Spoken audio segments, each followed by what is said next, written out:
Hello नमस्कार दोस्तों, एक बार फिर से स्वागत है आपका डीएस कॉन्वेंट स्कूल में।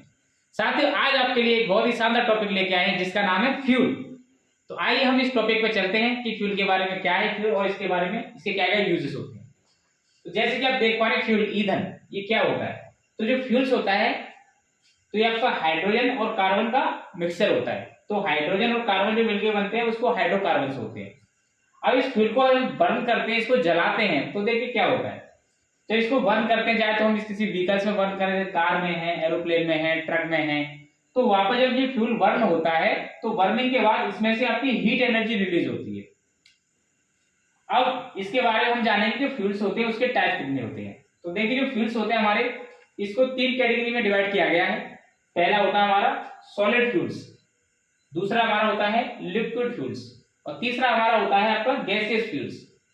तो इसमें सबसे पहले हम जानेंगे कि सॉलिड फ्यूल्स क्या होते हैं तो और इनका कहां कहां हम लोग यूज कर सकते हैं। देखिए सॉलिड फ्यूल्स में आपके आते हैं जैसे वुड्स हो गई, लकड़ियां, ये सब हमारे सॉलिड फ्यूल्स होती हैं। दूसरा आपने देखा कोल, कोयला, ये हमारा सॉलिड फ्यूल्स होता है। और हम देखो घरों में देखते हैं तो आप जो गोबर के उपले होते हैं, कंडे होते हैं, इसको कंडे बोलते हैं, ये सब हमारे होते हैं सॉलिड फ्यूल्स। इसका सेकंड हमारा है लिक्विड फ्यूल्स। लिक्विड फ्यूल्स में आप देखेंगे पेट्रोल हो गया आपका जो कि व्हीकल्स में यूज किया जाता है। दूसरा हमारा होता है डीजल, कुछ आपके व्हीकल्स ऐसे होते हैं इसमें डीजल यूज किया जाता है, तो ये आपका ये भी फ्यूल है। तीसरा होता है हमारा केरोसिन ऑयल, तो इसका भी यूज किया है, स्टोव्स में यूज किया जाता था। तो ये आपके लिक्विड फ्यूल्स हो गए। तीसरा है आपका गैसियस फ्यूल। अब गैसियस फ्यूल्स ये आपका फ्यूचर का फ्यूल्स है। जितने भी कंट्रीज हैं, जितने भी आपके साइंटिस्ट हैं जो भविष्य के लिए जो ईंधन की तलाश कर रहे हैं, फ्यूल्स की तलाश कर रहे हैं, वो इसी पे काम कर रहे हैं, गैसियस फ्यूल्स पे। तो इसको हम फ्यूचर का फ्यूल भी बोल सकते हैं। और इसके टाइप्स हैं, यहाँ पर देखेंगे ये गैसियस फ्यूल्स में कौन कौन से फ्यूल्स आते हैं। देखिए gaseous fuels LPG, LNG, CNG, CBG, PNG, biogas, water gas, producer gas. LPG का जो मुख्य घटक होता है, मेन कंपोनेंट, वो होता है ब्यूटेन और प्रोपेन।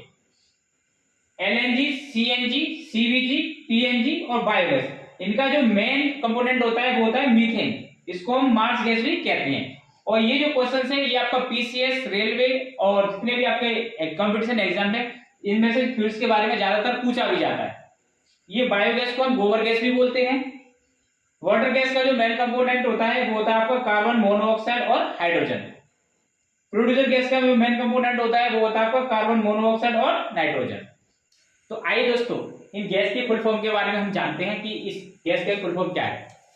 तो पहले है एलपीजी, इसकी फुल फॉर्म होगी एलपीजी की लिक्विफाइड पेट्रोलियम गैस।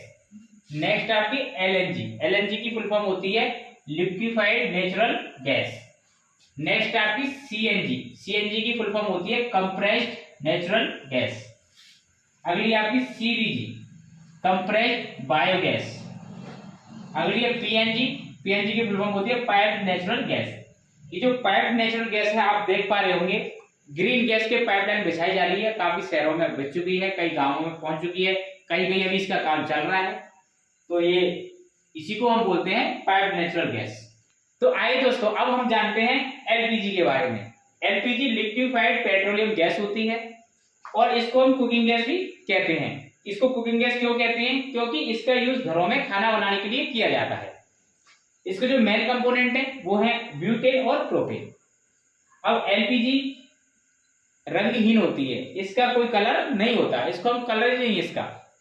दूसरा ये गंधहीन होती है, इसमें से कोई स्मेल भी नहीं आती है।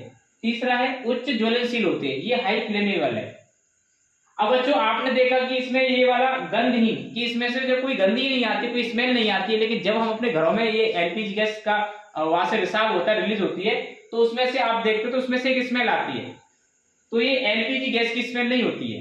वो क्या होता है उसके बारे में हम जानेंगे।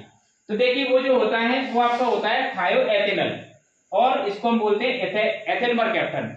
एथिल मरकैप्टन एक केमिकल होता है, एक स्ट्रॉन्ग केमिकल होता है। इसको इसके अंदर इसलिए मिलाया जाता है कि अगर जब ये एलपीजी गैस कहीं से भी निकल रही होगी तो उसकी कोई कलर नहीं होता है, उसकी कोई स्मेल नहीं होती है, तो हमको पता नहीं चलेगा। और किसी ने गलती से माचिस जला दी तो वहां आग लग जाएगी। तो इसका पता लगाने के लिए कहीं लीकेज हो रही है तो इसके लिए इसमें आपका एथिल मरकैप्टन मिलाया जाता है। इसका जो केमिकल फॉर्मूला होता है वो होता है C2H5SH।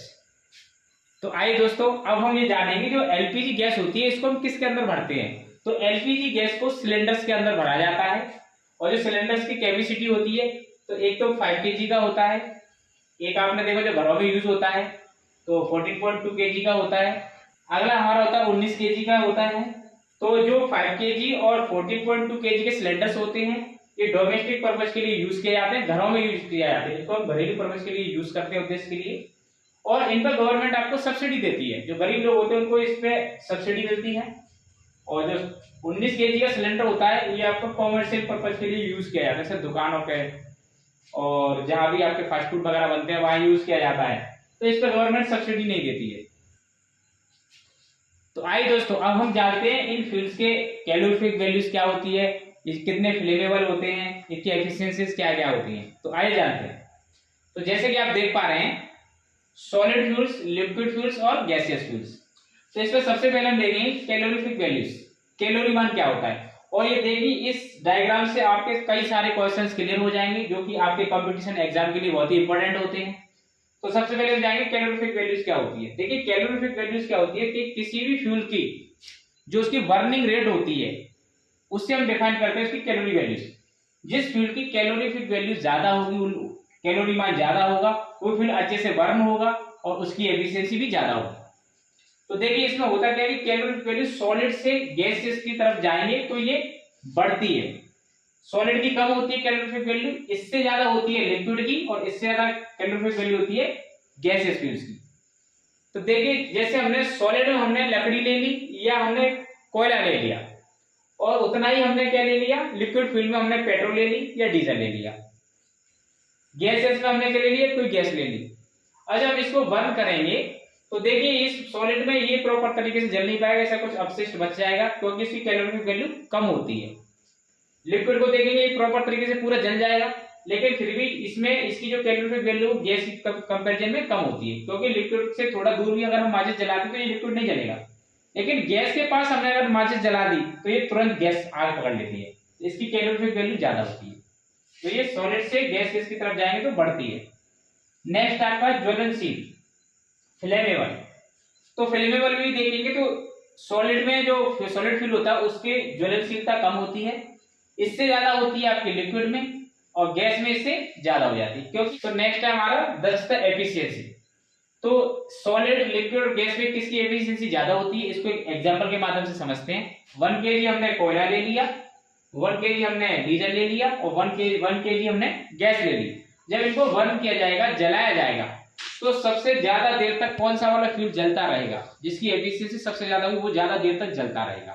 तो देखिए ये जल्दी फ्यूल जल जाएगा, उसके बाद ये जल जाएगा, लेकिन गैस से ज्यादा देर तक जलती रहेगी। तो इसका मतलब है कि गैस के फ्यूल्स की एफिशिएंसी ज्यादा होती है। तो ये भी सॉलिड से लिक्विड और लिक्विड से गैस की तरफ जाएंगे तो इसकी एफिशिएंसी बढ़ती जाती है। आइए नेक्स्ट हम चलते हैं पॉल्यूशन की तरफ, प्रदूषण। तो प्रदूषण सबसे ज्यादा कौन फैलाता है। तो देखिए सॉलिड को हम बर्न करते हैं, लिक्विड को बर्न करते हैं, गैस को बर्न करते हैं। इन फ्यूल्स को जब बर्न करते हैं तो देखिए हमने वाले 1 किलो गैस कोयला लिया, 1 किलो लिक्विड लिया और 1 किलो हमने गैस ली। जब इसको बर्न किया जाएगा तो देखिए कोयला, जब हम इसको कोयला को जलाएंगे इसमें आपका देखिए धुआं भी निकलता है, और कहीं ना कहीं उसका जो अपशिष्ट है राख के रूप में ये भी निकलता है, तो ये पॉल्यूशन ज्यादा छोड़ता है। और लिक्विड फ्यूल्स को जलाएंगे तो ये इसकी कंपैरिजन में कम पॉल्यूशन देता है, और हम इस गैस को जलाते हैं तो गैस इसकी कंपैरिजन में पॉल्यूशन नहीं देता है। तो इसी तरीके से आप देखेंगे पॉल्यूशन होगा वो क्या है, गैसियस में सबसे कम होता है या इसमें नहीं होता है, और लिक्विड में जाएंगे तो इसमें थोड़ा सा पॉल्यूशन होता है, लेकिन सॉलिड में इससे ज्यादा पॉल्यूशन होता है। अगला हमारा अपशिष्ट पदार्थ, जो वेस्टेज बचता है, किसको जलाने को बचता है। तो अभी आपने इतने सारे एग्जांपल से समझ भी लिया है कि जब सॉलिड को हम जलाएंगे तो इसका रिमेन्स रहता है, यानी इसका वेस्टेज बचता है राख के रूप में, धुआं के रूप में, तो ये सारा अपशिष्ट पदार्थ छोड़ता है। लेकिन लिक्विड है इसकी कंपैरिजन में कम छोड़ता है, लेकिन गैस में आपका नहीं रहता है, तो ये बहुत ही कम छोड़ता है। तो कहने का मतलब इसमें भी क्या होगा, आपका गैस फ्यूल का जो अपशिष्ट बचेगा बहुत ही ना के बराबर या नहीं बचता है, लिक्विड में आपको इससे थोड़ा सा बचता है, और सॉलिड में सबसे ज्यादा आपका अपशिष्ट पदार्थ बचता है। और इसको हम ऐसे समझ सकते हैं ना, देखिए जब आप इन फ्यूल्स को जब बर्न करते हैं, कोई भी बर्तन आप मान लो रखते हैं, और जब हम बर्न करते हैं फ्यूल को बर्तन के नीचे से, तो देखिए जब भी हम अपना कोयल जलाएंगे, लकड़ी जलाएंगे, तो उसमें क्या होगी, बर्तन आपका काला काला हो जाता है, क्योंकि उससे पता चला कि इसमें अपशिष्ट ज्यादा रह रहा है। लेकिन आप लिक्विड को जलाते हैं तो इसकी कंपेरिजन में बहुत ही कम होता है, और गैस को जलाएंगे तो आपका काला नहीं होता है। तो इससे आपको क्लियर हो गया होगा कि इसमें जो सॉलिड फ्यूल उससे वो ज्यादा अपशिष्ट छोड़ता है, लेकिन गैस नहीं छोड़ती। ओके।